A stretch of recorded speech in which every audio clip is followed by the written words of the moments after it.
This is a big day. Tell the God every day that my sensei. Yeah, I don't need you. Coming up on in, talking about your issues. Let me outside.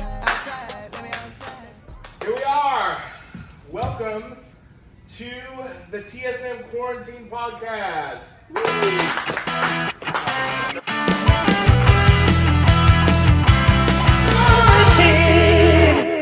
Episode 7. Yes. Lucky 7. We are, man, I don't know if we're still in the middle of this thing or if it's coming to an end. No one does. Or I don't know what's happening.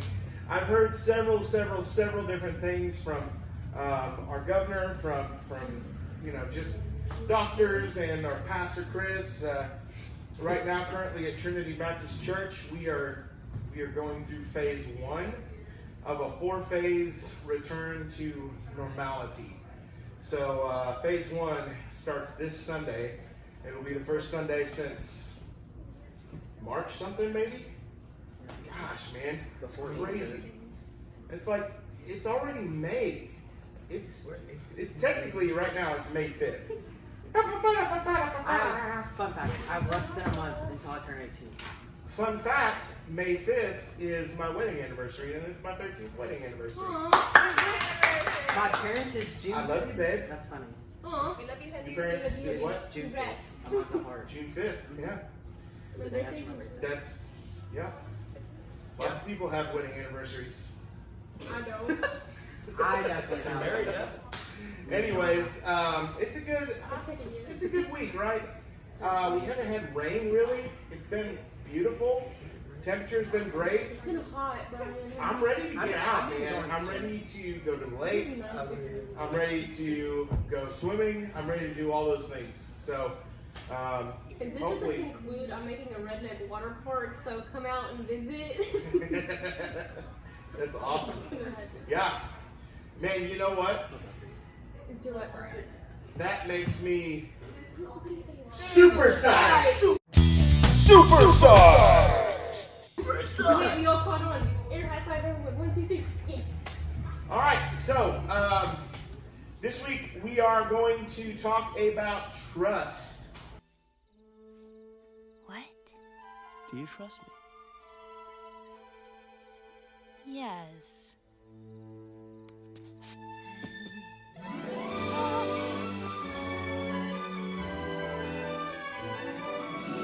And trust me, you're not going to want to miss this. See what I did there? Nice one, Brian. Yeah. Period.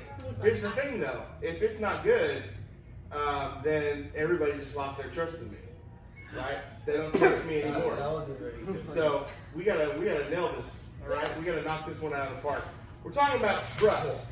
And what a climate to talk about trust in, right? Yeah. Like we don't know up from down, left from right. Sometimes It's dry, 90 degrees. everybody's saying something different. Everybody's got some conflicting opinion or response. I don't know. It's difficult to trust anything these days, and I feel like you've got two categories of people. I feel like you've got the people who just believe anything that they see or hear. I would relate that to the old person on Facebook that just they see something and they're like, "That's gospel. That's true." Right? Let's inject Or you've got the person who like questions everything, right? I don't feel like there's an in between right now. You're either you're just accepting of all things, or you're like, hold up, I gotta fact check all this, right? And so we're gonna look at trust, man, because I feel like even before all this happened, even before we entered into like this culture of mistrust, I still feel like trust was such a heavy thing.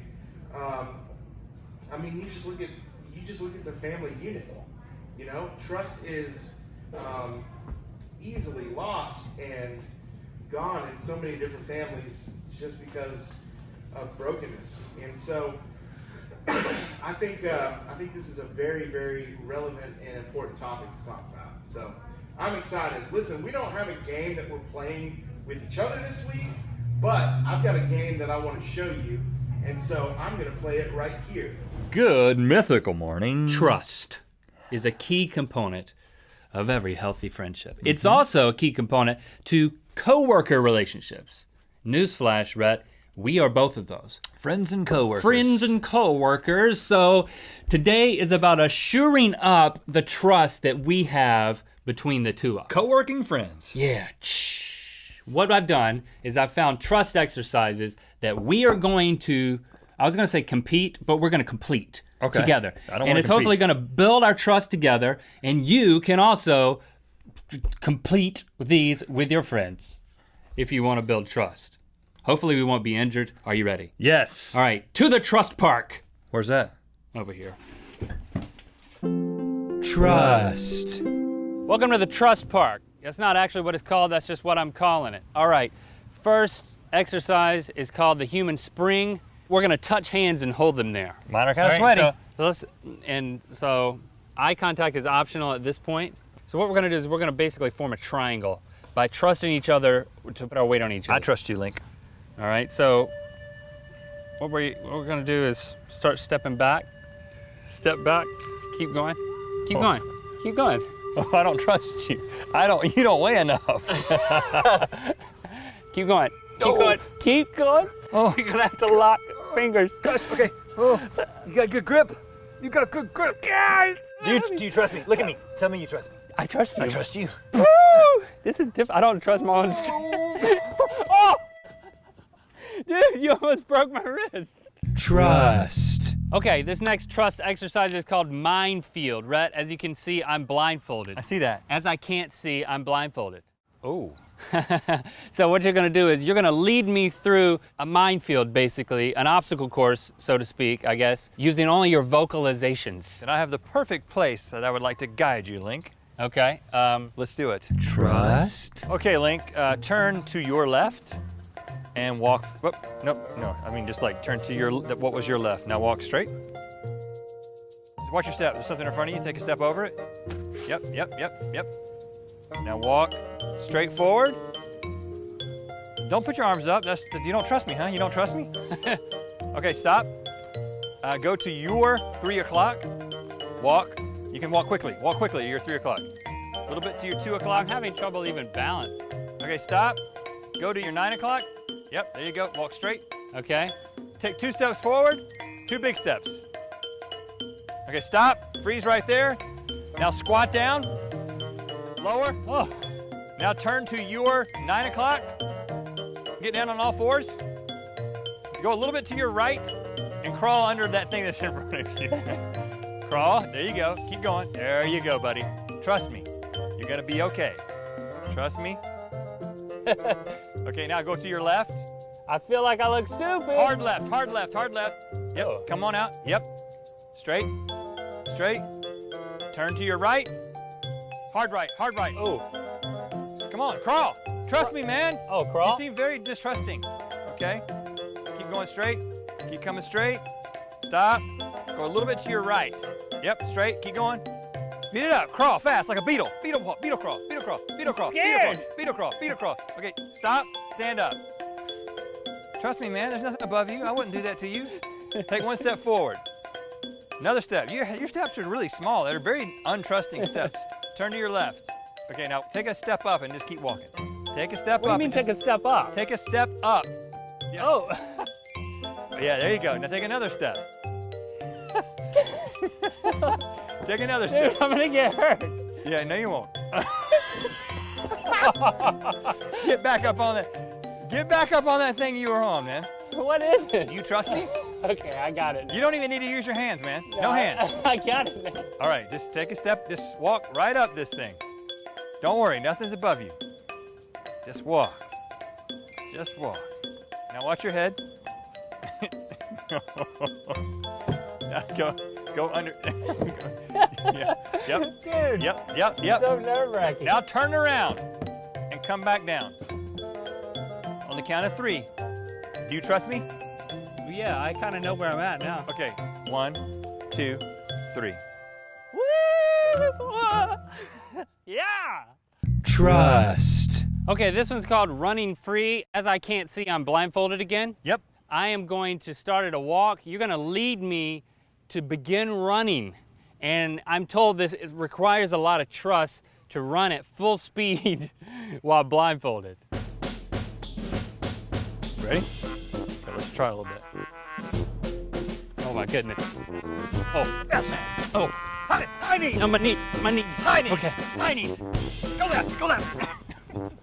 My pants are falling down. Hard left. Whoa, you kidding me? Here we go. Fast. I can't do it fast. Start. You trust me? We're in the darkness. I didn't let you hit the fence. That was pretty nerve-wracking. What's up? You trust me? Trust. Okay, this next one is called proximity. Basically, we start really far apart and we say how we feel, and then we get a little closer, say how we feel, keep repeating the process until we're in close proximity. I trust you. Whatever you say. All right, how do you feel? I feel I'm normal. This is totally normal. This is comfortable. Let's take a big step in. Okay, I can see you better. A little bit, yeah. I can't smell you though. You're downwind. Let's go again. Big step. Okay. This is like, hey, what's up distance. It's like I can almost give you a high five, but I don't really need to. Right. Let's take another step. Okay. A lot closer. Too close for a high five. This is closer than I normally get to you. I can smell your breath. How does it smell? It could be your beard. I don't know what I'm smelling. A little uncomfortable. I trust you. I'm not really big into moving closer, but let's do it. Okay. 1, 2, 3.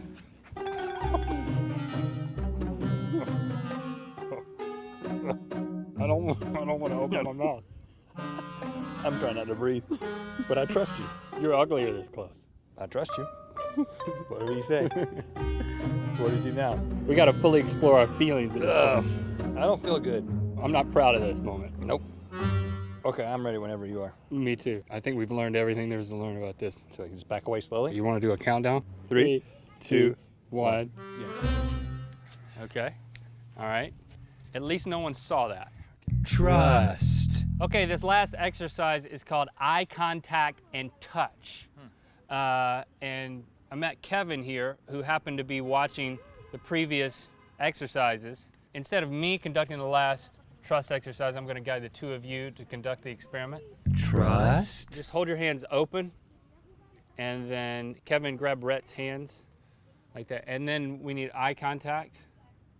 And what's going to happen is trust, I guess. I mean, there's supposed to be 60 seconds of eye contact starting now.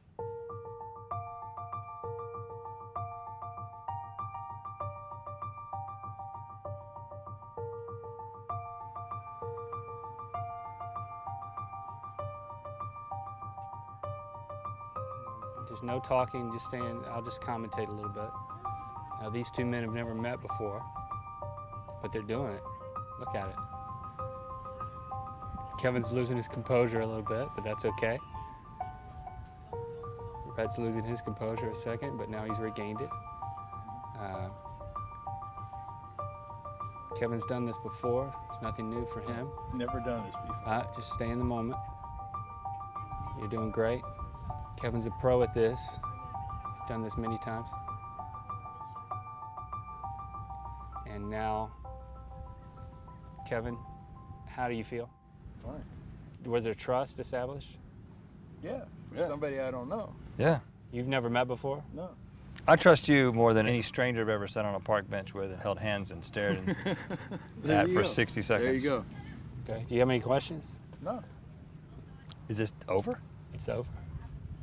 But don't forget it. Trust. Well, I don't know how much I trust you, but I sure do trust Kevin. All right, feel free to try out these trust exercises with your friends, co-workers, loved ones, anyone you need to build trust with. Probably not strangers at the park. I'm just saying. Thanks, So, all right, here we go. We're going to get into this conversation right now.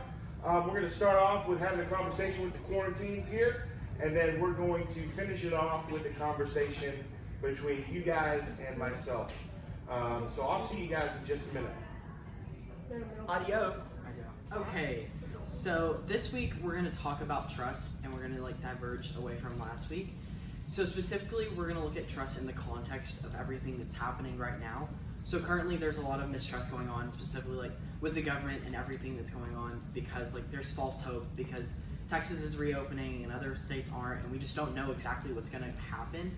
But also Faith brought up the point earlier that also with trust, and specifically this time, you have a lot of time to think and overthink about trusting certain people and certain things that they've actually done to you. So we're going to go in depth and just kind of analyze that and then relate it back to how specifically we should trust the Lord over everything. And once we lay our trust in Him, then we really don't have any issues and we shouldn't have anxiety or trust issues at the end of the day. So first, we're going to talk about, again, we're talking about trust, but they say that trust is easier to be lost than gained. So have any of you experienced this? So a few years back, I don't want to sound country doing that. Okay. So I went out to go ride with oh my gosh, my country accent. Okay, I went out to go ride with my friend, and she was like, this horse is totally nice, he's totally tame, he's the best one out of the bunch. Put the saddle on, he fought the bit, and I was like, okay, this man doesn't want to ride, so I get on him, we get past the gate, and then he starts to buck me off, and then I'm like, so as I'm trying to get bucked off, I looked at my friend, oh, he's tame, huh? And then so I had to jump off, and he said, get on this one. And then whenever I'm on that one, it tries to run me off. I'm like, I'm not trusting your horses legit ever again. And so I never went out to go ride there ever again because I was scared the horses were gonna kill me. Because they just did not like me. Okay, that's it. Okay, so with that story and just like the fact that it's kind of, there are certain situations that you get put in that you can see where you can mistrust some people, but that's very surface level, and you can still trust that person on an emotional level, but certain things they do kind of lead you down the wrong path. But just to delve deeper into mistrusting individuals, does anyone have any stories of a time you lost trust in someone that's not in this room? Okay, so my biological father, my mom is now divorced from him, and I have a stepfather. But yeah, he got into drugs and alcohol, and he just diverged from God, and it made us lose trust in Him, and it's really hard to gain trust back in someone that's departed themselves from God and all of godly things. And he's gotten better, but he's had his own family now. We're separated, but yeah, it's good now. Better. Good job, Peyton. That's good. Thank you for sharing. So with what we all know what it feels like to lose trust in someone, but I guess we just really need to explain it to see how different perspectives lose trust in people and how it specifically feels to an individual, because we all don't feel the same about losing trust in someone. So who wants to start with the question, what does it feel like to lose trust in someone? I think whenever you lose trust with someone, it's kind of like you've been lied to for a little bit.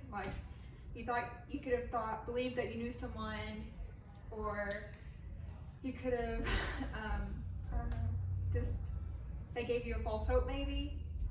And so I think it feels like you've been betrayed in a way. So yeah, that's kind of, a way that I think feels. Yeah. Does anyone else have anything to say? It feels like you've been stabbed in the back. Yeah. Wow. I think when you lose trust in somebody, it just hurts you deeply, and you kind of think back on your relationship, and you're like, what was the relationship? It wasn't really as strong as you thought. But I think it's the worst is whenever you the person loses trust and they gain it back, and then they do something to betray you again, and you're just then you feel like the idiot, and you're like, well, it's not their fault now, it's my fault. It's fool me once, shame on me. I think specifically for me, I've been put in different experiences, and I've been to many different places and lost trust in many different people. But I've recently realized about myself that when I lose trust in someone, or someone and that mistrust just severs a bond that I have with an individual, it takes a toll on me. It makes me almost destroy myself in a way. and it makes it really hard for me to ever trust anyone again, especially like after the experiences that you have with a certain person. So that's how it specifically affects me and what happens after I lose trust, because then I blame myself, or I develop certain tendencies that make me like depressive tendencies that you could say, or like more anxiety, I guess, which I have a problem with. But yeah, that's how it feels to me when I lose trust in someone. Yeah. So if we haven't lost trust in something or someone yet in our life, all of us will soon. All of us will soon. It's just a part of life. Trust can be easily broken. In fact, a lot of people lost their trust in God because they lose their trust in God's people. Is there ever been a time that like you've ever even like lost trust in God because of certain experiences that you've had? Because everyone's not perfect, so it's like fine to own up to the fact that you may not trust Him at all times. Yeah, it's like if you lose a family member, you're like, why you do this, why you do that, like, how could you do this to me? They were just, yeah. Brings all the whys up to question. Yeah. And stuff like family member stuff, like illness and all that, it's very hard to think, so why does this have to happen? If you're the great almighty, like, why can't you fix this or whatever? And then the answer is no, and you're just like, I don't think I like that. And you're just like, trust. Yeah. I think it's like just this whole big idea that He presents us with a challenge or something that's gonna be difficult in our life, but you have to always, for me, I always have to go back to the fact that He's never gonna present you something that you can't handle at the end of the day. So it may be hard at that time, like when you lose trust in God, but after that day, and there may be other days where that happens, but you just have to have the mindset that one, He's not going to do it on purpose, just like sever our relationship with Him, because that's the last thing that He wants. But two, once you actually develop like true trust in God, you notice like the issues or the little things that like, oh, He presented that to me so I can overcome it, or have to handle it in a situation that glorifies Him and shows how my faith is going to act in other situations. The Bible talks about what it's like to trust in God. One of the most popular verses from Psalms talks about trusting God. So Psalm chapter 37 verses 3 through 5 states, "Trust in the Lord and do good. Dwell in the land and enjoy safe pasture. Take delight in the Lord, and He will give you the desires of your heart. Commit your way to the Lord. Trust in Him, and He will do this." What is that verse really? What do you think that verse means to you, like on an interpretive level? If you trust in Him, He will provide for you and help you through all your troubles. He's not saying He's going to take all the troubles away. He's saying that in your troubles, He will help you. Yeah. I think that's something that rings true, especially for like people of our ages, like our age or stuff, or anytime you're about to approach like a busy season in your life. Because one thing I noticed the other day, and it kind of just hit me, was that our college application season is starting. So like we have to get ready for that, but the amount of anxiety behind that and seeing where you're gonna end up in life is like honestly scary. But one thing I do with anxious moments like that is I have to tell myself to give them to the Lord, so He can take away that anxiety, so I'm not as worried. Does anyone else have an experience like that?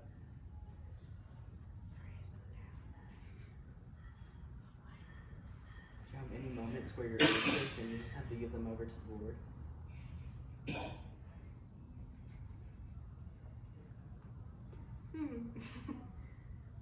Yeah, I think I do that a lot, especially when I'm driving, because I'm a very anxious driver. And so, like, I legit will sit there and be like, God, I need some help here. Like, come on, make this person drive safer, because it's really making me nervous whenever he will speed up to 70 and then slow down to 40, like, real quick. And, like, I just will pray while I drive that I get somewhere safely, because people are crazy, especially in Texas. So, does anyone else have anything to add on about trust, or like what we've talked about today? Trust is good. Yeah, trust isn't bad, but you have to be cautious where you put most of your trust. Yes. Yep. Okay, so we've kind of presented the ideas surface level and on like a deeper analysis of trust, that level too.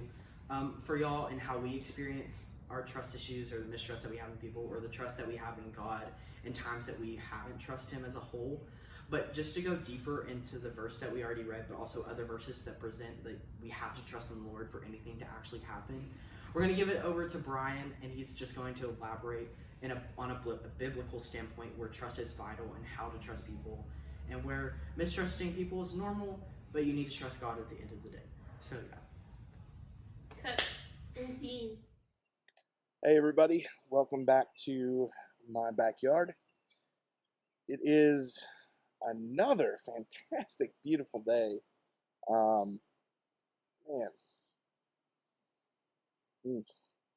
This is good. This is good. You know, earlier it looked like there might be rain in the forecast. At least that's what my weather app said. But it is gorgeous right now. You know, that gives me trust issues. I don't know what it is about the weather service or weather people. I just don't trust them. Especially when they say there's 50%, because that could go either way. I mean, you're just guessing at that point, right? But trust is something that is very easy to lose. It's definitely harder to earn. There's a lot of stories in the Bible, in the New Testament, of God inviting us to trust Him as well. When He took the form of a human, you see Jesus often inviting people into strange circumstances. Circumstances that would require a leap of faith. You know, we've talked about in the past how Jesus calmed the storm while He and the disciples were in a boat on the sea. The disciples, who had not been following Jesus for very long at that point, they were amazed at the power of Jesus. Shortly after that event, Jesus performed another miracle at sea to teach another truth. And we pick up the story in Mark chapter 6, verses 45 through 52. So if you have your Bibles, go ahead and turn there. I'm going to open mine real quick. Mark chapter 6, verses 45 through 52. I'll read it. I'm in the ESV. Here's what it says. Immediately, He made His disciples get into the boat and go before Him to the other side, to Bethsaida, while He dismissed the crowd. And after He had taken leave of them, He went up on the mountain to pray. And when evening came, the boat was out on the sea, and He was alone on the land. And He saw that they were making headway painfully, for the wind was against them. And about the fourth watch of the night, He came to them, walking on the sea. He meant to pass by them, which I've always found interesting. He meant to pass by them.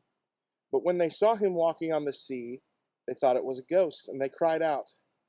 For they all saw Him and were terrified. But immediately He spoke to them and said, Take heart. It is I. Do not be afraid. And He got into the boat with them, and the wind ceased, and they were utterly astounded. For they did not understand about the loaves, but their hearts were hardened. So let's pay attention to a couple of important details before we move on. Okay. First of all, in verse 22, Jesus made them get into the boat. In verse 23, we see that Jesus had just performed a huge miracle. This is where He multiplied the loaves of bread and the fish. Instead of loving the crowd's attention, what does He do?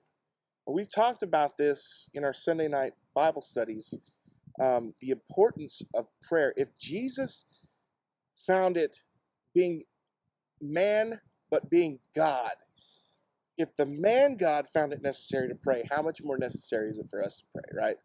Well, that's what He does in this moment. In verse 23, He gets alone and He prays. Then in verse 24,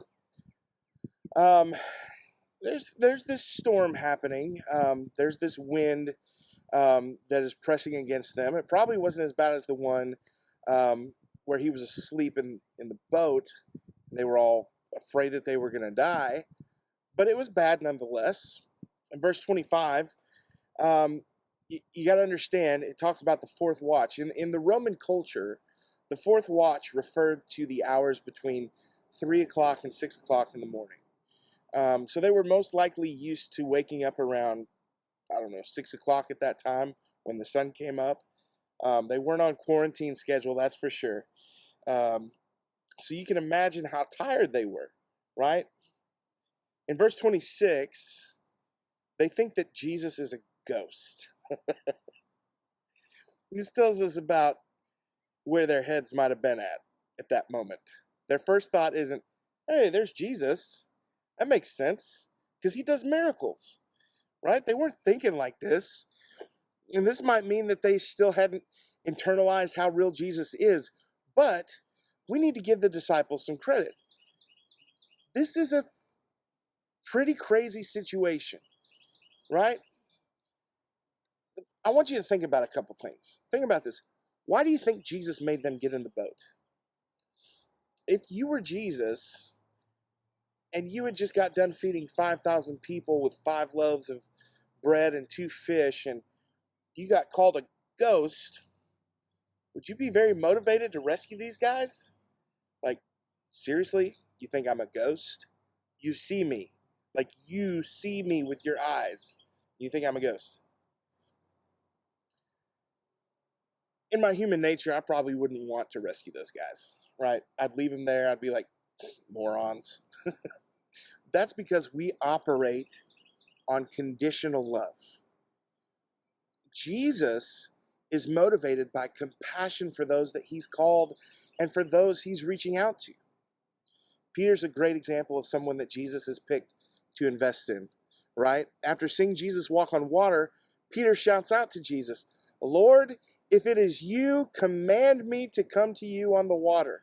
How crazy is this situation? First of all, Peter says, if.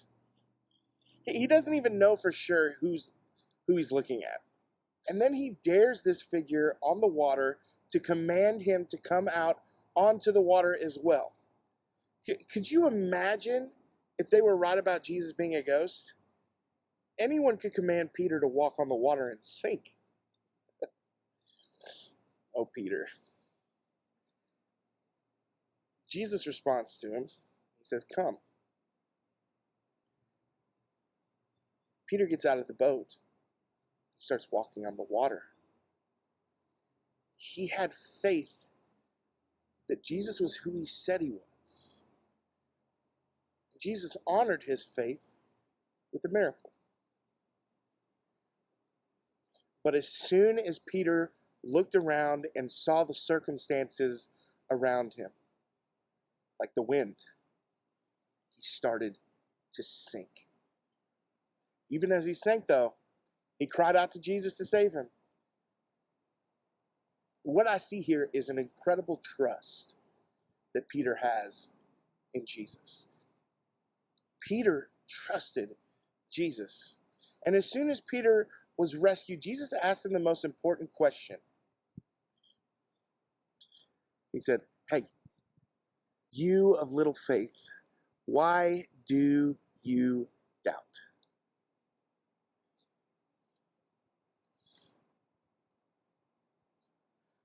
Sometimes Jesus allows storms. Sometimes he asks us to act faithfully in the middle of them. But think about it. Where is Jesus the whole time the storm is happening? It's right there. If Jesus is with us the whole time, what should be our response to storms? If Jesus is with us the whole time, what should be our response to being invited to take a leap of faith?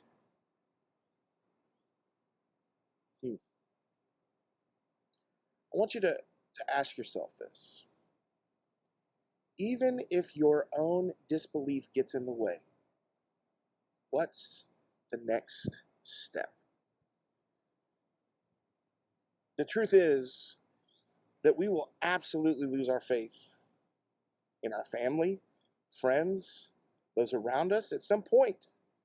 We're all humans. We make mistakes. We make promises we can't keep. We lie to cover up our mistakes. And sometimes we just can't come through. Our lack of trust should never influence our faith or trust in Jesus, though. He's always been faithful to us, even if we can't see it. Jesus has always been faithful to us. A lot of us may think that we have faith in Jesus because we pray to God, or just have faith, or because our parents go to church, or because our grandparents are Christians, that, man, now I have faith in Jesus. But in many ways, and in many cases, a lot of us haven't had faith in the one true God that put all of this into motion. To truly have faith in the one true God, you have to follow his plan for life. It's a decision that you make that is eternal. If you haven't made that choice to follow him, man, I'd like to invite you to do something. I want you on your phone right now, I just want you to text Jesus to 903-563-3321. Text Jesus to 903-563-3321. Or, if you'd rather email, you could email quaranteens@gmail.com. Listen, I know we live in a culture where it's hard to trust anything. Do we trust what the president says? Do we trust what media says? Do we trust what the other person says? Do we trust what the left says? Do we trust what the right says? Do we trust what the preacher says? Do we trust? I mean, there are questions everywhere. There's distrust everywhere.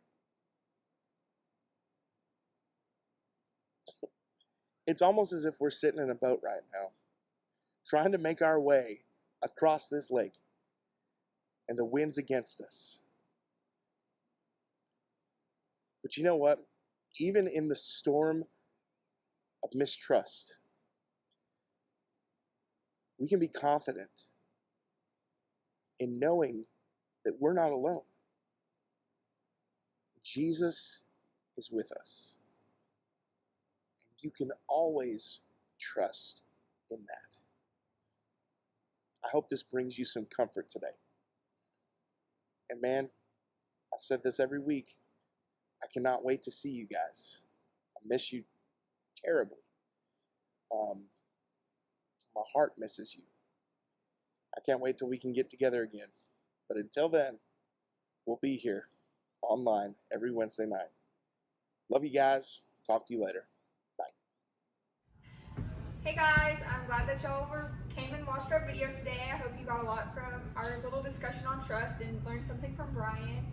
I hope it just calms some of your nerves right now in this difficult time. And so, Yeah. Hope that you guys got something out of this message this week. I know I did. I know that was a great discussion that you guys had, and man, some great truths found in God's Word on trust. Listen, we hope that we'll see you here next week. I don't know. Maybe things will be open next week. Maybe not. Who knows? Maybe things will be closed until this time next year. We don't know. But here's what you can count on, and here's what you can trust. Trinity Student Ministries will be here whether we're open or not. Right? Yes. We'll be here. You can find us here every Wednesday night at 7 o'clock or 7:30, or you can find us on Zoom on Sunday nights at 5 o'clock for our Bible study. Come and join us there. And then just pay attention to social media.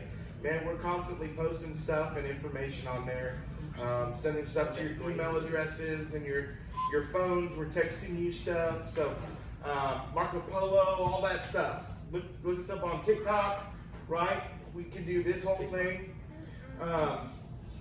No, that's like, trust me, I hate that. But hey, listen, we love you guys, and we will see you next week. All right, bye.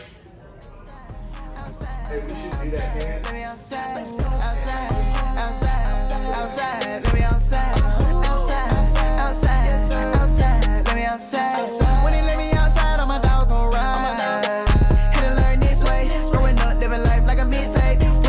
the case, it's a big day. Tell the God every day that my sensei, yeah. I don't need you. Coming up on in, talking about your issues. Wanna let me outside, let me outside. I don't know where to begin, the world's so cold, gotta eat in. I'm trying to keep the heat in. Had a reason to ball every weekend, and then they gave a book to my dog like then.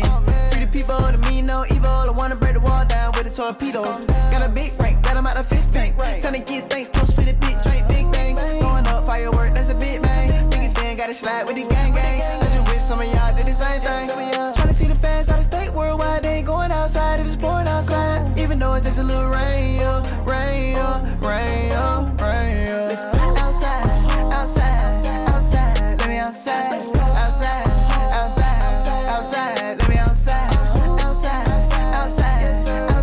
let me outside. When they let me outside, all my dogs gon' ride. I just wanna go outside again, feeling locked down, let me out the pen. What you gonna do when you wild again? 4 pockets full, but it all depends. Riding through the city with the top down. I've been in the worst since the lockdown, so you know I'm ballin' hard with the rock now. If you can't scream your name, you the ops now. Catch me outside with a bad girl body. Hold it, but I still go savage. I've been in my bag, got a bag in it. Came a long way from these serve sandwiches. Had a hard night life, no Annie. Now I wake up on the beach in Miami. So few boys, time for a Grammy. And it's up in the start when it let us out. Outside, let me outside,